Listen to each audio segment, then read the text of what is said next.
এপ্রিলের মাঝামাঝিতে BNP chairperson Begum Khaleda Zia দেশে ফিরবেন বলে জানিয়েছেন বিএনপি মহাসচিব মির্জা ফখরুল ইসলাম আলমগীর। বিএনপি চীন সফরকে ইতিবাচক হিসেবে দেখছে জানিয়ে তিনি বলেন, গণতন্ত্রের শত্রুকে ভারতে বসিয়ে রেখে নির্বাচন পেছালে রাজনৈতিক সংকট বাড়বে। ইফতেখার রেজার রিপোর্ট। বিএনপি চেয়ারপারসনের গুলশান কার্যালয়ে ঈদ উপলক্ষে সাংবাদিকদের সাথে মতবিনিময় করেন দলের মহাসচিব মির্জা ফখরুল ইসলাম আলমগীর।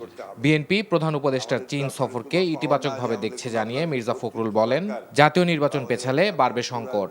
আমার যে গণতন্ত্রের শত্রু তাকে ভারতবর্ষে বসিয়ে রেখে আমি আপনার নির্বাচনটাকে পেছাবো, এটা আরও বেশি সংকট তৈরি করবে বলে আমার মনে হয়। আমরা যেটা বারবার করে বলেছি যে নির্বাচনটা যে আমরা চাচ্ছি, এটা নট বিকজ অফ যে আমরা ক্ষমতা যাওয়ার জন্য চাচ্ছি। আমরা মনে করি যে নির্বাচন হলেই সেটা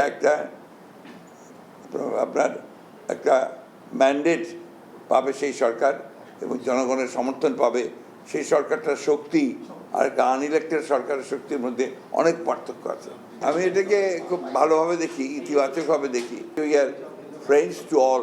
সেখানে চীন বলেন, আমেরিকা বলেন, যুক্তরাষ্ট্র বলেন, ইউরোপিয়ান ইউনিয়ন বলেন, ভারত বলেন, পাকিস্তান বলেন, সকলের সঙ্গে আমরা একটা সুসম্পর্ক তৈরি করতে চাই। পরিবারের সাথে ঈদ পালন শেষে এপ্রিলের মাঝামাঝিতে বেগম খালেদা জিয়া দেশে ফিরবেন বলে জানান বিএনপি মহাসচিব। ফ্যামিলির সঙ্গে 8 বছর পরে উনি ঈদ করবেন। This is a good thing for our madam. সম্ভবত যতটুকু শুনেছি আর কি, আমি ফাইনাল নিশ্চিত না, এপ্রিলের মাঝামাঝি সময় তিনি আসবেন। ইচ্ছাকৃতভাবে বিএনপিকে ভারতপন্থী হিসেবে চিহ্নিত করে নৈরাজ্য সৃষ্টির চেষ্টা চলছে বলেও মন্তব্য করেন মির্জা ফখরুল। ঈদ মোবারক সকলকে ভাই। Iftekhar Reza, NTV news, Dhaka. এই ঈদে জামা জুতো অ্যাক্সেসরিজের ডিসকাউন্ট।